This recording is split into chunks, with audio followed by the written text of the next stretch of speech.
en el nombre que está sobre todo nombre, en el nombre de su amado Hijo Jesucristo. Denle un aplauso al Cristo de gloria. Aleluya. Santo Él es. Vamos a estudiar la palabra, un tema bien controversial para algunos. Para los que no están bien convertidos, tienen problemas con el tema que vamos a tocar. Pero si usted ama a Cristo, no hay ningún problema. Amén. Y ese es el tema de la finanza. ¿Qué le parece? Año nuevo. Hay que ver a dónde estamos y qué estatus tenemos cuando se trata de la finanza en la vida del cristiano. Lo bautizaron, pero ese día no llevó la cartera, ¿verdad? Se quedó en la casa. En la cartera nunca fue bautizada. Sabe que la finanza determina qué persona usted es. Yo tengo amigos que todo el día sonríen, y si lo ven 2 veces por día o 3, lo besan 2 veces por día, bien contento, pero toquen el bolsillo y va a conocer otra persona que no está usted acostumbrado. Y así hay mucha gente que todo está bien, pero tóquenle el dinero y le sale como un monstruo. Un demonio se le comienza a manifestar. Y eso no debe de ser así. Amén. Amén. El siguiente mensaje es opinión del pastor Nabor Jaramillo. No necesariamente representa las opiniones de otros pastores. Amén.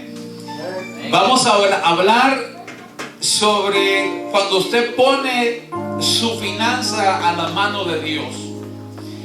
La pregunta es, el diezmo, si es de Dios, si no es de Dios, si es del Nuevo Testamento, si es del Viejo Testamento, y todas estas cosas que las personas les pasa por la mente.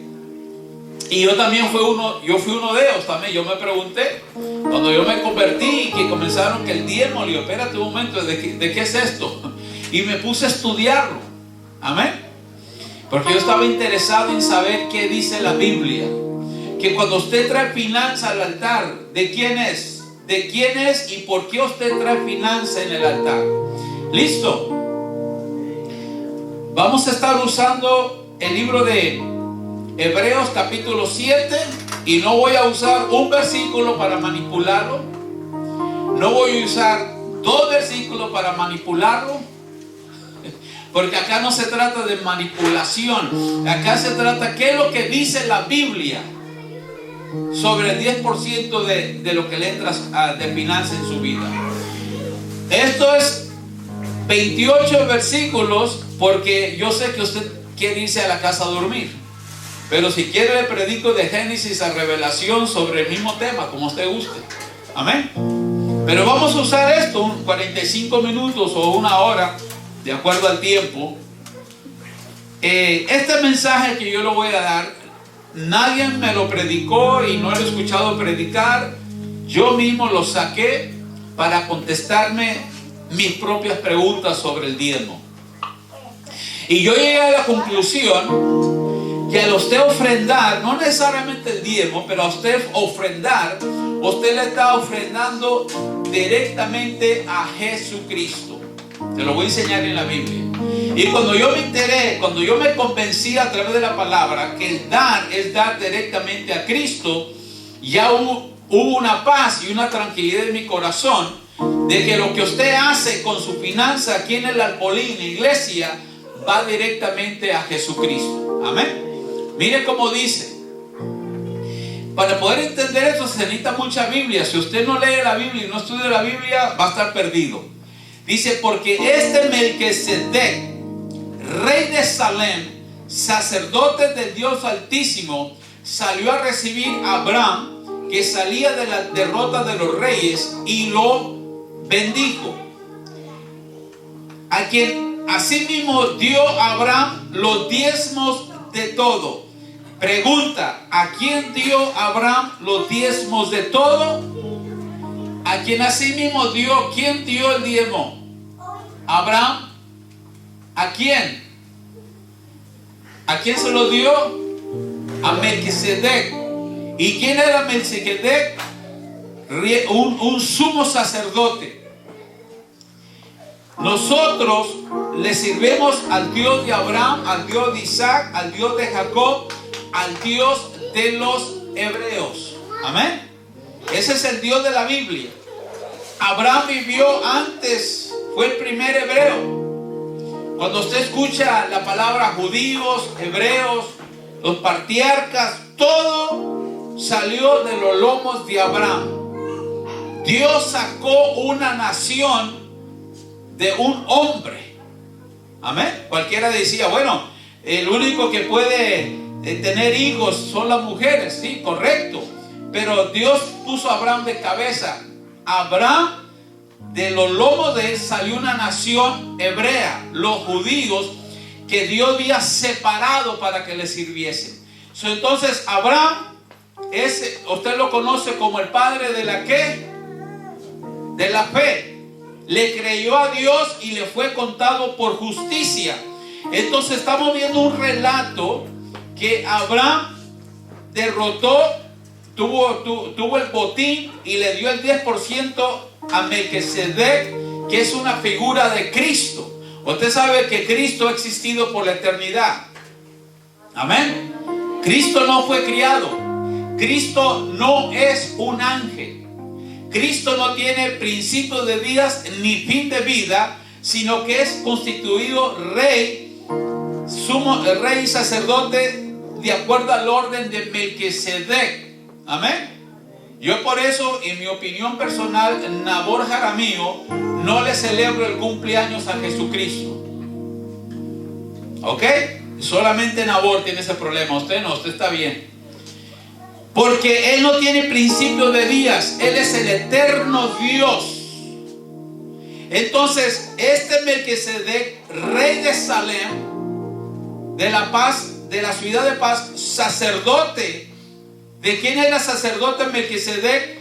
Del Dios Altísimo, de Jehová de los ejércitos. Salió a recibir a Abraham, que volvió de la derrota de los reyes, y los bendijo. A quien asimismo dio Abraham los diezmos de todo.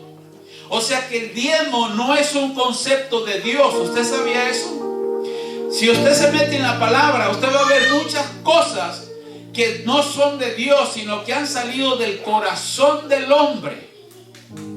Entonces, fue del corazón de Abraham, la voluntad fue de Abraham, traerle el 10% a Melquisedec. Dios no le pide, pero ni un centavo americano, hermano. Dios no le pide dinero a nadie. Que quede claro eso. Y nosotros tampoco estamos pidiendo. Nosotros le estamos enseñando en la Biblia que salió del corazón de Abraham traerle el 10% a Melquisedec. Entonces, cuando se trata de ofrendar, tiene que venir de parte de su corazón. Le tiene que nacer aquí. Usted no va a dar porque usted vio que el compañero que está a la par suya dio. Usted tiene que dar porque le va a salir del corazón. Entonces el 10% salió del corazón de Abraham, no de Dios. Dios no le dijo a Abraham, siémbrale 10% a Melquisedec. No, Abraham de gratitud se lo trajo. A quien asimismo dio Abraham los diezmos de todo, cuyo nombre significa, ¿qué significa Melquisedec? Significa rey de justicia. ¿Cuál es el rey de justicia hoy bajo el nuevo pacto de la sangre de Cristo? ¿Quién es el rey de justicia? ¿Cómo se llama? Ok, Cristo. Y también rey de Salem. La palabra Salem es paz. ¿Quién es el rey de paz hoy bajo la sangre de Cristo? Cristo. Cristo es el rey de justicia, el rey de paz. Y esto es rey de paz. Ahí mismo se lo dice. 3. ¿Quién es el rey de paz? Sin padre. Terrenal, obvio. Amén. Porque José, el que usted lee en la Biblia, no era el padre de Jesús.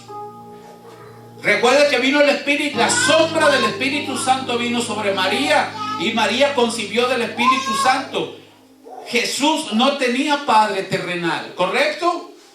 José se hizo cargo de Jesús, lo registró como su hijo para obtener la genealogía de José, que José era linaje de tribu de Judá, de donde vienen los reyes. Por eso es que Jesús era rey, porque José lo hizo parte de su familia, sin padre, sin madre. ¿Aló? Sin madre. Bueno, pero es que él salió del vientre de una mujer, era instrumento, pero la semilla fue sembrada por Dios.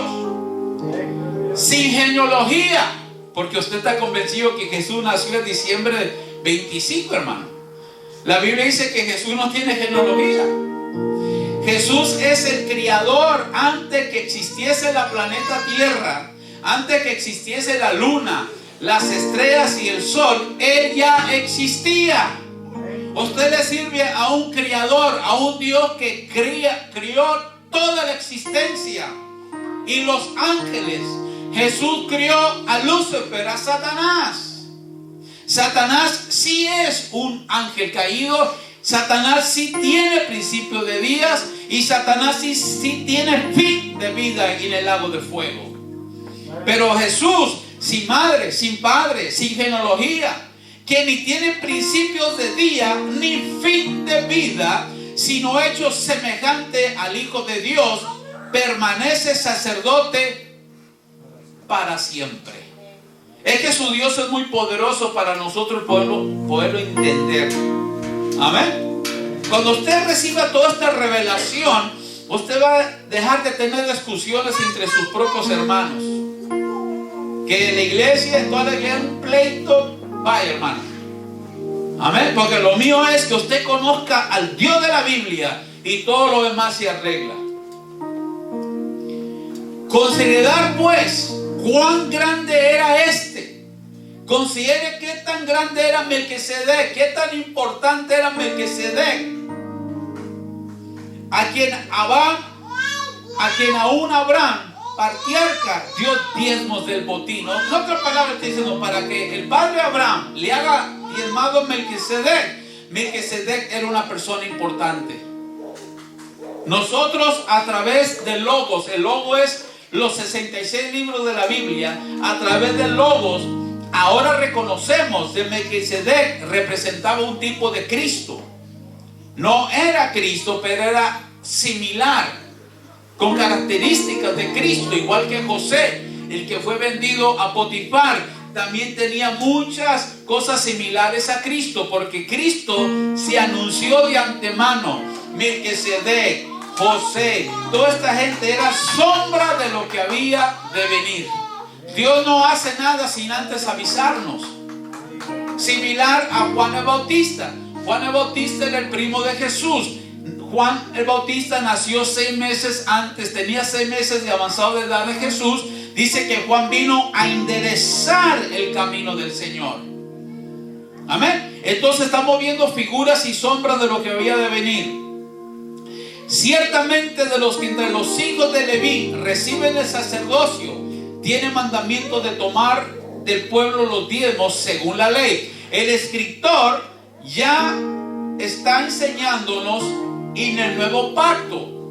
Yo creo que Hebreos fue escrito por el apóstol Pablo. Entonces el apóstol Pablo está diciendo, nos está explicando que el único tribu que recibía los diezmos era el tribu de Leví, que eran los que tenían el oficio en el templo. Amén. Usted no puede tener un oficio en el templo de Dios de presentar las ofrendas o los holocaustos por 12 horas por día y tener un trabajo secular. No se puede hacer las dos cosas. Ellos vivían del diezmo. Entonces, en el tiempo del escritor, el tribu de Leví recibía los diezmos según la ley establecida por Dios, es decir, de sus hermanos, aunque estos hayan salido de los lomos de Abraham. 6. Pero aquel cuya genealogía no es contada de entre ellos, tomó de Abraham los diezmos y bendijo al que tenía las promesas. ¿Qué está pasando acá? El escritor nos está diciendo lo siguiente: al Abraham ofrendarle el 10% a Melquisedec, ese diezmo llegó hasta el día de hoy. Y lo que usted está sentado en esta silla, el diezmo de Abraham llegó hasta el día de hoy. ¿En qué forma? En que él estaba bendiciendo a Melquisedec, y Melquisedec lo bendijo al que tenía las promesas. ¿Y a cuál era la promesa? Era Abraham. ¿Qué fue lo que le prometió Dios a Abraham? Un hijo. Amén. Entonces Abraham es un tipo de Dios Padre, hasta cierto sentido. Abraham solamente tuvo un hijo, el hijo de la promesa. Entonces Dios le prometió un hijo a Abraham. Abraham envejeció, la esposa de Abraham envejeció, los dos con más, llegándole a los 100 años. Fue cuando Dios se acordó de la promesa, de que Abraham iba a tener un hijo. Entonces él es el hijo de la promesa, porque Melquisedec lo bendijo. Cuando usted da, usted es bendecido. Y no nomás usted es bendecido, usted tiene que creer de que usted va a recibir bendición cada vez que usted da. Abraham sabía que Melquisedec era una persona importante, pero aquel cuya genealogía no es contada de entre ellos, tomó de Abraham los diezmos, que es Melquisedec, y bendijo al que tenía las promesas. Cuando usted ve, usted tiene que considerar su semilla, o sea, su finanza, una semilla. No dé nada si usted no lo considera como una semilla. Amén. Porque si usted abre las redes sociales, usted va a encontrar pastores que dicen que no es necesario ofrendar, que no es necesario diezmar, que esto es manipulación. Y yo me pregunto a ellos, ¿de qué viven? Porque hoy usted gastó algo, ¿no? O vivió de gratis el día de hoy. ¿Qué horas van a ser las 10? ¿Cuánto dinero usted se consumió hoy? Y las personas que no trabajan también consumen. Las personas que no trabajan, ya para las de las 10 de la mañana ya gastaron $12. No de ellos, pero de alguien más que les dio desayuno. Las personas que no trabajan, para las 2 de la tarde ya consumieron $40, desayuno y lunch. Aunque no trabajen, todo el mundo come por acá, ¿verdad? Aunque no trabajan. Y al final del día va como por $70 aquellos que no trabajan. Entonces, si usted no trabaja y vivió 5 días, usted ya se consumió como $400.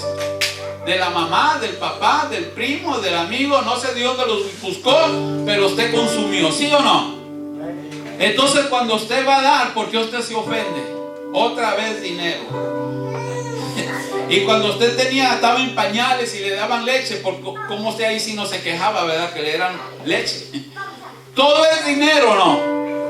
Entonces Abraham le ofrendó a Melquisedec, Melquisedec lo bendijo. Y la bendición de Abraham llegó hasta los lomos, que está hablando la genealogía, los hijos que salieron de Isaac recibieron bendición. Todo el mundo fue bendecido por este diezmo.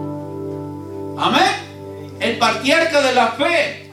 Vamos a ver el 6 para entrar al otro. Pero aquel cuya genealogía no es contada entre ellos, tomó de Abraham los diezmos y bendijo al que tenía las promesas. Y sin discusión alguna, el menor es bendecido por el mayor. 8. Y aquí ciertamente reciben los diezmos hombres mortales. Le está diciendo, en el sistema levítico de la ley, en el templo que construyó Salomón, ahí había hombres mortales que recibían el diezmo del tribu de Leví. Los sacerdotes, los que tenían sangre real directa de Aarón, tenían un oficio de presentarle ofrendas a Dios. Ellos vivían del diezmo. Amén. Pero había un problema, que ellos morían. el sumo sacerdote moría porque era un hombre mortal. Y cuando moría tenía que reemplazarlo con otro y volvía a morir porque era un hombre mortal. Y aquí ciertamente reciben los diezmos hombres mortales, pero ahí uno de que se da testimonio que vive. ¿Y quién es el que vive de acuerdo a usted acá en el Nuevo Testamento? ¿Quién es el que vive para siempre? Y en otras palabras, si en aquel entonces se daba el diezmo a hombres mortales, pero ahí uno de quien se da testimonio de que vive. Y por decirlo así, en Abraham pagó el diezmo también Leví, que recibe los diezmos. Le está diciendo que el diezmo de Abraham traspasó generaciones. Abraham solamente tuvo el hijo de la promesa, era Isaac. Isaac tuvo hijos. Todo eso fue impactado por el diezmo de una persona. ¿Qué es lo que le quiero decir con esto? Que cuando usted da, sus hijos también recibirán bendición. Esto es solamente si usted lo cree. Si usted dice, yo no creo eso, Pastor Nabor, pues nada va a surgir en su vida. Si usted no cree que su finanza puede impactar sus propias generaciones, si usted no lo cree, no va a surgir. Acá es al que cree, todo le es posible. Lo que usted da nunca deja de ser. Porque si usted da, vamos a poner un ejemplo, el mínimo está en 13 o algo así más o menos. Si usted da $15, acá en Estados Unidos el mínimo es en la Florida es menos de 15.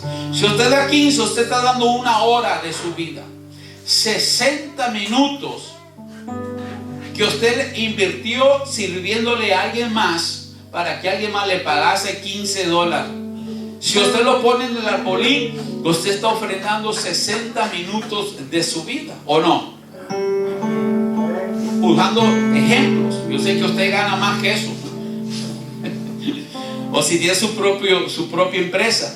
Pero estamos usando números sencillos para que me entienda que cuando usted trae algo al arbolí, Dios ve el esfuerzo con que usted lo ganó. Y esos $15 son suyos. Nadie le está diciendo que los suelte. Nadie. Son suyos. Tienen que salir de su corazón. Y no nomás esto, hermano. No nomás es la prédica. Si usted no me cree, sea un poquito, le voy a dar permiso para que sea un poquito de chismoso. Investigue la gente que diezma, la gente que da. Mírele el carro que trae. Mire dónde vive. Compárelo con alguien que no da ni un centavo. Compárelo. Le doy permiso que investigue de chismoso, para que usted vea que el que da no es el mismo que el que no da, hermano. Aló, ¿por qué está tan silencio? ¿Hay una diferencia o no hay? Porque yo soy pastor, yo sé, y no necesito ser profeta para saberlo. Que el que no da, siempre le está lloviendo azufre. El que no da siempre tiene un problema, hermano. Donde quiera que va lo discriminan, donde quiera que va le va mal, en cualquier encuentro que tenga le va mal, todo le va mal. Y entonces yo digo, este es uno de los que no da. Pero si usted pone esto en práctica, los cielos se le abren, hermano. Los cielos se le abren. Por decirlo así, en Abraham pagó el diezmo también Leví. ¿Y quién es el Leví? Un tribu que vino años después. Abraham todavía no tenía hijos, lo tuvo ya casi a los 100 años de edad a Isaac. Isaac tuvo que haber crecido y después tuvo un matrimonio y tuvo hijos. Está hablando generación tras generación que fue bendecido por un diezmo que un hombre decidió de su propia voluntad ofrendárselo a Melquisedec, que era una figura de Cristo. Porque aún estando en los lomos, o sea, todavía estando Abraham sin hijo y no lomos, está hablando que el hombre tiene los hijos por simbólicamente. Abraham el hijo de él todavía no nacía, porque aún en los lomos estaban los lomos de su padre cuando Melquisedec salió al encuentro. En otras palabras, Isaac todavía no había nacido. Él no había nacido todavía cuando Abraham trajo el diezmo a Melquisedec, pero sin embargo su hijo, su genealogía fue bendecida de antemano. Amén. Yo le doy estrategias para que diezme, hermano, porque soltar el 10% no es fácil. Si fuera fácil no lo tuviéramos que predicar. Hoy estamos en enero de 2025. Por lo general, no estoy diciendo que todas las compañías grandes le dan un aumento a sus empleados, a las compañías grandes. Le dice al jefe, al gerente: ok, tú tienes 15 personas, te vamos a dar tanto capital, repártele en tus 15 personas, tú decides qué tanto le vas a aumentar el salario cada año. ¿O usted no desearía que su empresa le diera un aumento cada año? Aunque sea 10 centavos, pero es algo, ¿no? ¿A cuánto esperan que cada año le aumente su salario para aquellos que son empleados? A todo mundo le gustaría, ¿verdad? Amén. ¿Estoy hablando o no estoy hablando con ustedes? ¿A cuánto les gustaría un aumento de salario cada año? Amén. Entonces, ¿por qué usted no le aumenta a Dios? Empiece, hermano, póngase una meta. Empiece con poca fe si quiere. Porque si tuvieras un granito una fe como un granito de mostaza, empiece con poquito, pero cada año aumente, hermano. Amén. Empiece dando $5 por semana. Yo no creo que usted se vaya a la bancarrota si le da a Dios $5 por semana. Pero en el 2026, dele 10 por semana. Va a tardar, pero va a llegar ahí. Y si Cristo no viene, el 2027, 15 por semana. Mira, le estoy dando un año para que aumente $5 a Dios. Y cuando ya tenga 30 años de cristiano, va a ser buen dador, ¿no? Imagínese, empiece hoy. Porque usted nunca va a poder soltar de un solo golpe si tiene poca fe. Eso solamente son para la gente de fe. Pero auméntele a Dios cada año. Entonces los hijos, Isaac todavía estaba en el lomo de Abraham cuando Abraham le dio el 10% a Melquisedec, porque aún estaba en los lomos de su padre cuando Melquisedec salió al encuentro.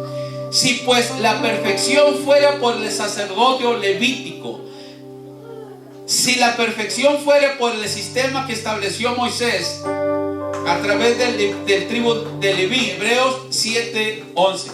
Si pues la perfección fuera por el sacerdocio levítico, bajo el tribu levítico, si eso fuera perfecto, o sea, si la ley de Moisés fuera perfecta, si el sistema levítico, derramamiento de sangre de machos y de toros cabríos y todas esas cabras que se ofrecían, todo este derramamiento de sangre, si fuera suficiente, ¿por qué hay necesidad de que venga otro sacerdocio? Vamos a ver la mitad del 11.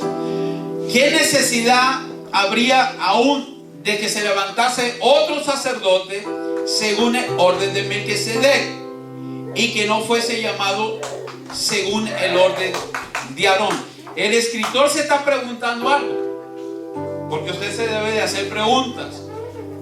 Si ya había un sistema levítico que recibía los diezmos, ¿qué necesidad había de que se levantara otro sumo sacerdote? Y el otro sumo sacerdote no era del tribu de Leví. Ahora, el tribu de Leví fue separado para que le adorara a Dios 24 horas, 7 días a la semana. ¿Usted sabía eso? Su trabajo era adorar a Dios 24 horas, 7 días a la semana. ¿De dónde salió? ¿Por qué ellos, si eran 12 tribus, por qué tan especial tiene Leví que Dios los eligió para eso? Le voy a decir por qué. Porque ellos no participaron cuando adoraron aquel becerro. ¿Se acuerda cuando Moisés subió a la montaña Y la gente comenzó a sacarse los aretes, las pulseras, todos los arcoíris de oro, y hicieron un becerro y lo comenzaron a adorar. Esta tribu dijo: nosotros no vamos a hacer eso. O sea que no todo el mundo adoró al becerro. Entonces de ahí Dios los eligió para que le sirvieran. Pero era algo que no era perfecto todavía. Dios tenía algo más perfecto. Entonces Jesús no era de la tribu de Leví. Entonces, si no era del tribu de Leví, ¿cómo iba a ser sumo sacerdote? Porque para ser sumo sacerdote tenía que tener sangre de Aarón, el hermano de Moisés. Si usted quería ser sumo sacerdote, tenía que tener genealogía, sangre pura de la descendencia de Aarón, el hermano de Moisés, de donde Dios lo constituyó. Entonces Jesús no era del linaje de Aarón. Jesús tomó su genealogía de José, de la tribu de Judá. Y la otra la tomó de María, que era María, la prima de María, también tenía la genealogía. Entonces Jesús tomó de esos dos rangos, rey y sacerdote. Amén.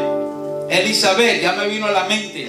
La prima de María, que era Elizabeth, tenía descendencia de la casa de Aarón. Por eso es que Jesús es rey y sacerdote. El rey reina y el sacerdote te lleva a Dios. Hay un solo Dios y un solo mediador entre Dios Padre y nosotros los seres humanos, que es Cristo. Entonces el escritor está preguntando: si Jesús no tenía sangre de Aarón, ¿por qué es sumo sacerdote? Porque lo tomó de María, que era de la casa de Aarón. Era rey y sacerdocio. 12. Porque cambiando el sacerdocio es necesario, necesario es de que haya también cambio de ley. Y de aquel de que se dice esto es de otra tribu, la cual nadie sirvió al altar. En otras palabras, ¿cómo es posible que Jesús sea el sumo sacerdote bajo el Nuevo Testamento si Jesús no era descendiente directo de Aarón? Le está preguntando el escritor: ¿cómo es posible que Jesús tomó esta posición, hermano? Pregúntese, porque los judíos, para poderlo poner a usted en su debido lugar, usted necesita demostrarle con pruebas de que usted es judío, de que usted es hebreo. Necesita tener sangre directa, y Jesús no tenía la sangre de la genealogía de Aarón. Entonces te está preguntando: ¿cómo puede ser sumo sacerdote? Hebreos 7:14. Porque manifiesto es que nuestro Señor vino de la tribu de Judá, de los reyes. Por eso es que Jesús tenía sangre real. Cuando Jesús nació, Él nació en una era donde la siguiente persona que naciese en esta genealogía iba a ser el rey. Entonces, cuando se anunció: el rey de los judíos ha nacido. El rey ha venido a la tierra, la estrella que nos iba a dar la señal de la profecía del profeta Daniel. Que había una profecía en el libro de Daniel, que cuando se mirara la estrella iba a nacer el Mesías. Entonces nació el Mesías, pero no de Leví. El Mesías era de la tribu de Judá, porque José era de la casa de David. Amén. O sea, el hombre, la cabeza del hogar, hermana. Entonces había dos. José no tuvo relaciones sexuales con María, pero él era el que se hizo responsable de Jesús, y él era la cabeza del hogar, y José era de la tribu de Judá. A José tomar a Jesús como su hijo, entonces se constituyó que era de la tribu de Judá, de la cual nada habló Moisés tocante al sacerdocio. Se está preguntando: ¿cómo Jesús puede ser sacerdote si él no tenía sangre de Aarón? Es la pregunta que se está haciendo, y la pregunta que usted se debe de hacer. Y esto es aún más manifiesto si a semejanza de Melquisedec se levantase otro sacerdote distinto. ¿Qué le está diciendo? Que Dios lo tenía planeado de antemano, que ya había un sumo sacerdote antes de la nación de los hebreos, y ese sumo sacerdote era Melquisedec. Melquisedec era antes de los hebreos. O sea, Cristo siempre ha sido rey y siempre ha sido sacerdote.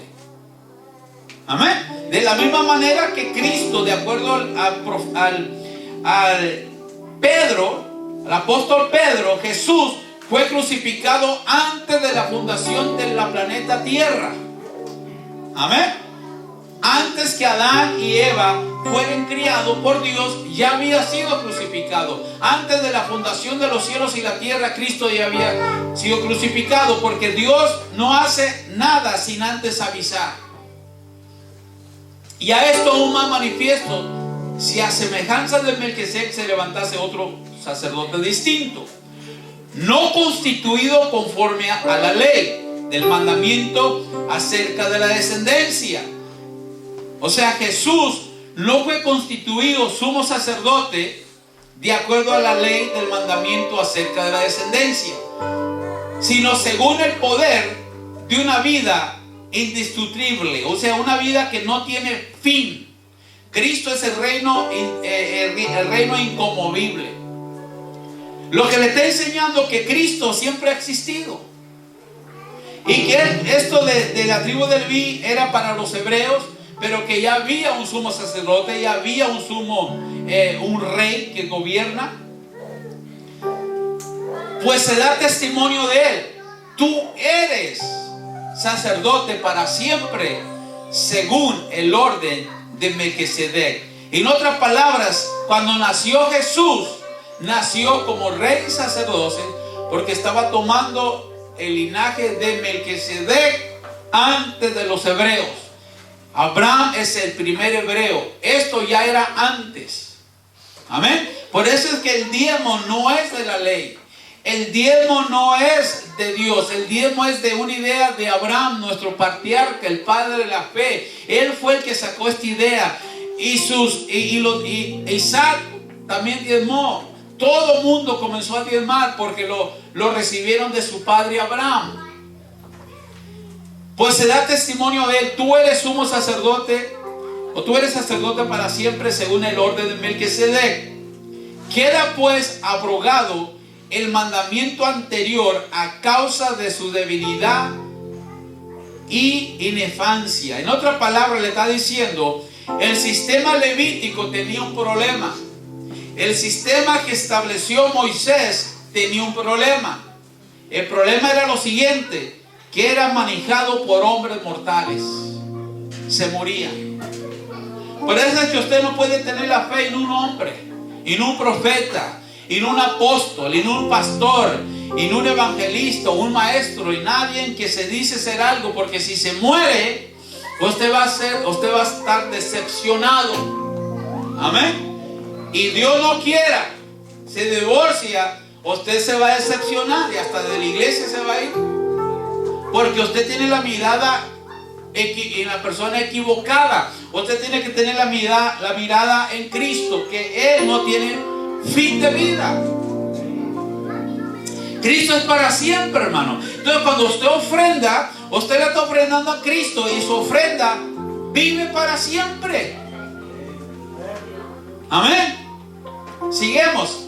O vamos a hacer el 18 para entrar al 19. Queda pues abrogada el mandamiento anterior. Abrogada es cancelada, anulada. Ya usted no tiene que matar un toro. Usted no tiene que matar un becerro. Usted no tiene que traer un macho cabrío. Usted no tiene que hacer nada de eso.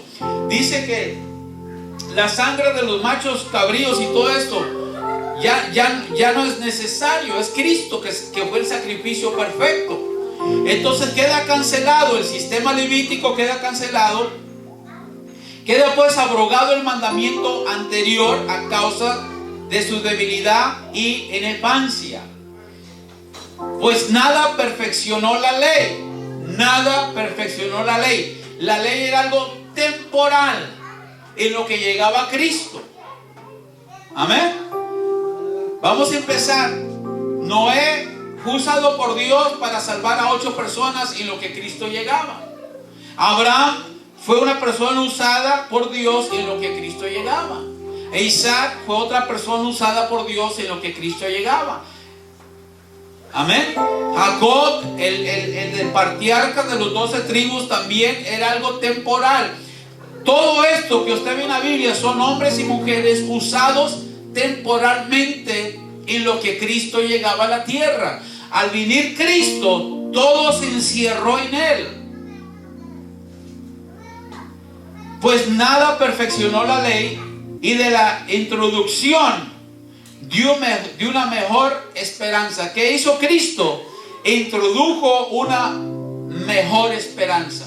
Porque Cristo no muere. Cristo nunca lo va a decepcionar, hermano. Su líder espiritual sí. Le salen piojos y liendres igual que a usted. Sí, porque la gente ve, hermano, no ha mirado a gente besándole la mano a líderes religiosos. Eso es pecado ante Dios. ¿Usted sabía eso? Jamás le bese la mano a nadie como reverencia espiritual. Tengan cuidado con eso. Nada perfeccionó la ley, y de la introducción de una mejor esperanza, que es Cristo, para que me entienda, por la cual nos acercamos a Dios. ¿Cómo usted se acerca a Dios? Por medio de Cristo.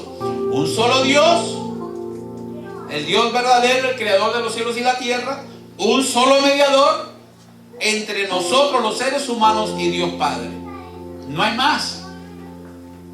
Y de la introducción de una mejor esperanza por lo cual nos acercamos a Dios. Y esto no fue hecho sin juramento. Alguien tuvo que haber hecho esto, ¿no? Para que esto haya surgido así, alguien tuvo que haber hecho. Y eso es Dios mismo lo hizo. Esto le está diciendo el escritor. Toda esta idea de que Jesús fuese constituido sumo sacerdote de acuerdo a Melquisedec. Toda esta idea de que Abraham iba a ser usado temporalmente, los patriarcas iban a ser usados temporalmente. Todo esto lo hizo una persona mayor, que es Dios. Y esto no fue hecho sin juramento, porque los otros ciertamente sin juramento fueron hechos sacerdotes. Pero que es Jesús, con juramento del que le dijo, juró el Señor, Dios Padre, y no se arrepentirá. O sea, no hay nadie superior a Dios, hermano. Le está diciendo, Dios mismo hizo esto. De la promesa de Jesús que iba a ser sumo sacerdote de acuerdo a Melquisedec. Aquí se lo dice. Juró el Señor y no se va a arrepentir. Le está diciendo, le está hablando a Jesús. Tú eres sacerdote para siempre, según el orden de Melquisedec. ¿Quién lo dice? Dios Padre. ¿Quién lo puede anular? Nadie. Nadie puede destronar a Cristo como el sumo sacerdote. Nadie puede destronar a Cristo como Rey de Reyes. Nadie lo puede destronar como Señor de Señores. Cristo lo es todo, hermano. Y está hablando de la ofrenda que cuando usted trae, usted se la está dando directo a Cristo. Y lo que Cristo recibe permanece para siempre. Su ofrenda no se va de su vida.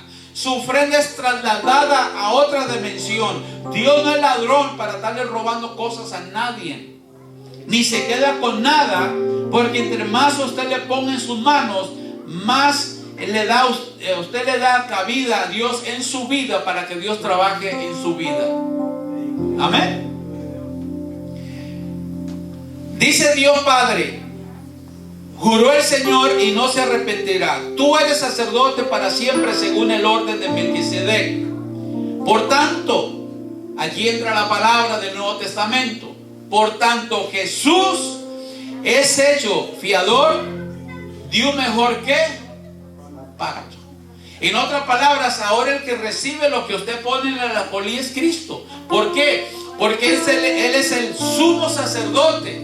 ¿De acuerdo a la ley de Moisés? No. de acuerdo a la ley levítica, no, de acuerdo al sistema levítico, no. Ese era mucho antes que existiera la nación hebrea, a través de Melquisedec, sin madre, sin padre, sin genealogía, sin principios de días ni fin de vida.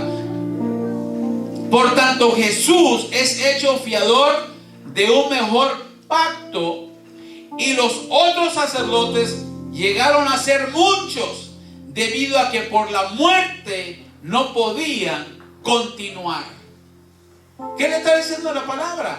Que lo que usted pone en el alfolí no es para el hombre muere, hermano, y deja todas sus pertenencias aquí en la tierra. Usted cuando dé, tenga en la mente que es para Dios. Amén. Ahora, el uso de la finanza, ese es otro tema. No estamos hablando sobre en qué se va a usar su finanza. Estamos hablando a quién usted se le debe de dar, que es a Cristo. Y los otros sacerdotes llegaron a ser muchos. ¿Por qué llegaron a ser muchos? Debido a que por la muerte no podían continuar. Mas este, que es Cristo, por cuanto permanece para siempre. El único que permanece para siempre es Cristo, ¿sí o no? Estamos bien que es Cristo, estamos de acuerdo. Mas este, por cuanto permanece para siempre, tiene un sacerdocio inmutable. No muere. Cristo no muere, Él resucitó. Él venció la muerte. Amén. ¿Y por qué venció la muerte? Porque es el Hijo de Dios que nunca pecó. Y la paga del pecado es muerte. Entonces, ¿por qué murió 3 días? Porque tomó su pecado. Cristo ingirió su iniquidad, sus transgresiones, sus ofensas. Él las tomó. Por eso es que murió. Al resucitar, se estableció como sumo sacerdote para siempre, porque jamás va a volver a morir. Amén. Cristo no va a volver a ser crucificado. Cristo no va a volver a ser los litigazos en la espalda, a ser maltratado. Jamás. Ya venció todo eso. Mas este, por cuanto permanece para siempre, tiene un sacerdocio inmutable, por lo cual puede también salvar. ¿Sabe que Cristo salva? ¿Usted sabía eso? Nos salva de la muerte. Por lo cual puede también salvar perpetuamente a los que por Él se acercan a Dios. Note bien. Él está diciendo, este sacerdote te puede auxiliar. Te puede salvar a los que por Él se acercan a Dios. Por eso es que usted cuando va a orar, Jesús le dijo, cuando oréis, oréis así: Padre que estás en los cielos. Por medio de Cristo. Dice, hasta ahorita no has pedido nada en mi nombre, pero vendrán días, que Él estaba hablando de antemano, que vas a pedir al Padre en mi nombre, y Él hará en cuanto todo lo que usted le pida. Amén. Parece que si usted usted tiene un empleo que es incómodo, no le gusta, es una lucha en la mañana irse a trabajar, ore a Dios para que Dios le dé algo que le agrade, hermano. Amén. Amén. Entonces, ¿por qué sufre tanto? Si no le están pagando suficiente, ¿cuándo fue la última vez que usted le dijo a Dios, Padre, yo creo que lo que me están dando de mi salario es muy poco para lo que yo realizo? Haga algo a mi favor. ¿Cuándo fue la última vez que usted hizo eso? Entonces a veces sufremos porque no queremos acercarnos a Dios para que nos salve de nuestros conflictos. Por lo cual puede también salvar perpetuamente a los que por Él se acercan a Dios, viviendo siempre para interceder. ¿De quién está hablando? Está hablando de Jesús. ¿Qué es lo que le está diciendo? Que Jesús está intercediendo por nosotros. ¿Cuándo? Cuando usted ore, hermano. Cuando usted le diga, Padre, vengo ante su presencia por medio de su amado Hijo Jesucristo y tengo este problema. Auxílieme, ayúdeme. Y Dios le va a responder porque Él es el sumo sacerdote. Él es el que intercede por nosotros. Porque tal sumo sacerdote nos convenía. Nos conviene que nuestra ofrenda vaya directamente a Él. Porque es una semilla, hermano. Amén. Pastor, ¿y por qué usted habla con tanta seguridad como que si no hubiese hambre en la planeta Tierra, como que si no hubiese pandemias, enfermedades mortales, como que si todo está de color de rosa, pastor. ¿Por qué usted habla así? Porque no todo el mundo cree esto, hermano. No todo el mundo cree. Este mensaje es el mensaje más ofensivo sobre la faz de la tierra a una persona que no es próspero, que no tiene nada. Le ofende. ¿Cómo tú puedes decir que si yo le doy a Dios, Él me va a regresar? Mírame a mí, como yo no tengo nada. ¿Usted cree que eso no es una ofensa? Entonces yo lo predico para que usted diga, bueno, déjame probar la locura de este hombre. Déjame darle a Dios a ver si verdaderamente Dios está a mi lado. Es para que usted tome un paso de fe, hermano. Porque tal sumo sacerdote nos convenía. ¿Y qué es este sumo sacerdote que es Cristo? Cristo es santo. Amén. ¿No le gustaría que una persona santa reciba su ofrenda? Inocente. Cuando lo maldecía, bendecía. Nunca se desprendió. Anda, si eres el rey de los judíos, anda, sálvate a ti mismo. Él se podía haber salvado a sí mismo, pero no vino a salvarse a sí mismo. Él vino a salvar a la humanidad. Santo, inocente, sin mancha. Nunca pecó. ¿De quién está hablando? ¿No es de Cristo? Apartado de los pecadores. O sea que pasaba, pero no se echaba la chela junto con los demás pecadores, como algunos cristianos hacen. Van a las fiestas a tomar, a bailar. De todas maneras Dios lo va a perdonar. No, él anduvo entre pecadores, pero él no practicaba el pecado. Hecho más sublime que los cielos, él es más alto que los cielos. Que no tiene necesidad de cada día, como aquellos sumos sacerdotes, de ofrecer primero sacrificios por sus propios pecados. Este sacerdote es limpio de pecado. Y el sistema levítico usaba hombres mortales con defectos. Tenían muchos defectos. Ellos no podían hacer nada a su favor. El sumo sacerdote que entraba una vez al año al lugar santísimo, hermano, ese era un proceso para ver si Dios aceptaba la ofrenda del sacerdote. Si entraba con una copita de vino, no iba a salir vivo, iba a caer muerto. Entraban una vez al año con un cordón amarrado en el tobillo por si moría. Nadie podía entrar a sacar el cuerpo, tenían que enrastrarlo para afuera. Trajo unas campanitas. Cuando las campanitas dejaban de sonar, Dios no aceptó la ofrenda. Cayó muerto el sumo sacerdote. Esa era una debilidad. Pero el suyo, el Cristo, Él no tiene esa necesidad de presentar una ofrenda por su propio pecado, porque nunca pecó. Santo, sin mancha, sin arrugas, sin contaminación, sin pecado, se presentó al Padre para que usted tuviese alguien que lo auxiliara, hermano. Amén. Porque no tiene necesidad cada día, como aquellos sumos sacerdotes, de ofrecer primeramente sacrificios por sus propios pecados y luego por los del pueblo, porque este lo hizo una vez para siempre. Y usted llevando su cruz de sufrimiento. Es que Dios se agrada más con los pobres, hermano. No, hermano, ese es un cuento de Roma. Es que la santidad en la ropa rota está la santidad. No, hermano, ahí lo que hay es escasez de dinero. Aló.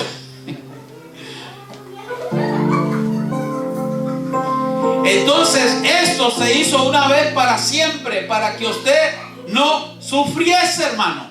Pastor Naborio, usted no sufre. Yo paso por tribulaciones también, hermano.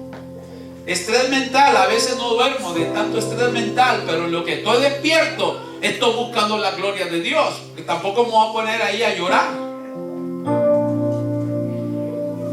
Satanás sabe que en los minutos de sueño que me los quite, va a haber guerra contra él. Y usted debe, no tengo sueño, póngase a orar, hermano, rapidito le va a entrar sueño. Y no diga leer la Biblia, olvídese, la va a dejar toda llena de baba ahí, dormido. Hay momentos de estrés, yo no le estoy diciendo que no, pero yo digo que todavía mi Cristo sigue vivo. Amén. Podré perder algunas cuantas batallas, pero mi Cristo sigue vivo. Amén. Entonces tiene que ver su mentalidad. Todas las mañanas mi Cristo está vivo. Dice, y luego, vamos a entrar a leerlo completo. Este no tiene necesidad cada día, como aquellos sumos sacerdotes, de ofrecer primero sacrificios por sus propios pecados y luego por lo del pueblo, porque esto lo hizo una vez para siempre, ofreciéndose a sí mismo. O sea, Jesús no trajo un macho cabrío, una cabra, un becerro. Él trajo su cuerpo. Por eso es que su cuerpo desangró. Jesús es la única persona en la historia de la humanidad que tuvo vida sin sangre. Él derramó su sangre, derramó su alma y estaba vivo en la cruz. ¿Por qué? Porque Él tenía el poder para ponerla, su vida, y volverla a tomar. Este mandamiento recibió del Padre. Entonces Él se ofreció una vez para siempre. Y si Cristo sufrió, es para que usted no sufra, hermano. Amén. Yo le digo a mis hijos, ustedes jamás imaginarían lo que yo viví de niño comparado a ellos. ¿Sabe cuál es el sufrimiento de los teenagers hoy? Que la conexión del internet se vaya por 5 minutos, hermano. Lo están golpeando a uno. Ese es tu sufrimiento, porque no hay internet por 5 minutos. No, mi hijo, tú no sabes. Entonces, ¿qué va a decir a usted? Yo viví pobre, yo viví necesidad, yo viví en escasez, ahora te toca a ti, mocoso. ¿Verdad que no? Usted quiere lo mejor para ellos. Usted quiere que su hijo sufra, hermano, que tenga una enfermedad mortal, una enfermedad que tiene que ir corriendo cada 15 días al hospital. Usted no quiere eso. Entonces, ¿por qué usted quiere sufrir igual que Cristo, si Cristo ya lo hizo para que nosotros no sufriésemos? Amén. Tenemos que cambiar nuestra manera de pensar. Y si es posible, morir creyendo la Biblia. Porque si usted muere creyendo, esa es fe. Y luego por lo del pueblo, porque esto lo hizo una vez para siempre, ofreciéndose a sí mismo. Porque la ley constituye sumos sacerdotes débiles, a débiles hombres. Eso es lo que la ley hacía, a hombres débiles. Pero la palabra del juramento, lo que Jesús recibió del Padre, que el Padre dijo, juro por mí mismo, no me arrepiento, tú serás sumo sacerdote de acuerdo al orden de Melquisedec. Porque la ley constituye sumos sacerdotes a débiles hombres. Pero la palabra del juramento, pero lo que Dios dijo, amén, es que Dios puede hacer lo que a Él le plazca. Amén. Si Dios puso leyes, Él tiene el poder para quitarlas. Amén. Es como si usted tiene su casa, su techito, usted gobierna en su casa, usted puede ponerle un reglamento a su hijo. Mira, por los próximos 15 días esta es la ley de castigo, pero usted se la puede quitar antes de 15 días. No, ¿quién es el que la puede quitar? ¿El hijo que la va a recibir o usted que le impuso? Usted que le impuso la puede quitar. Mira, pasaron 5, ya te quito el castigo 10 días antes. Entonces Dios es lo mismo. Él puso leyes, Él las puede quitar, porque la ley constituye sacerdotes débiles a hombres débiles. Pero la palabra del juramento, posterior a la ley, antes de la ley, antes de la nación hebrea, antes de Abraham, ya había un sumo sacerdote. Pero la palabra del juramento, posterior a la ley, al Hijo, hecho perfecto para siempre. Pero estos versículos, los últimos, está demostrando a Jesús como Rey de Reyes, Señor de Señores, como el sumo sacerdote, pero está hablando de aquel que recibió el diezmo de los lomos de Abraham. Cuando Abraham le ofrendó a Melquisedec, siendo figura de Cristo, Cristo estaba recibiendo lo que usted trae. Amén. Ponga esto a prueba, hermano. No tome solamente la prédica de una hora. Diga, vamos a ponerlo en práctica. Voy a darle a Dios, y si Dios no me responde, voy a reclamarle a Nabor Jaramillo, porque tampoco reclame a Manuel. Yo soy el que estoy predicando esto acá. Venga, dígame, pastor, yo he ofrendado con todo, porque tiene que ofrendar con su corazón, tampoco por ignorancia, con su corazón, con su alma. Ponga a Dios a prueba y las cosas tendrán que cambiar al pie de la letra. ¿Sí o no? ¿Sí o no? Den un aplauso al Cristo de gloria.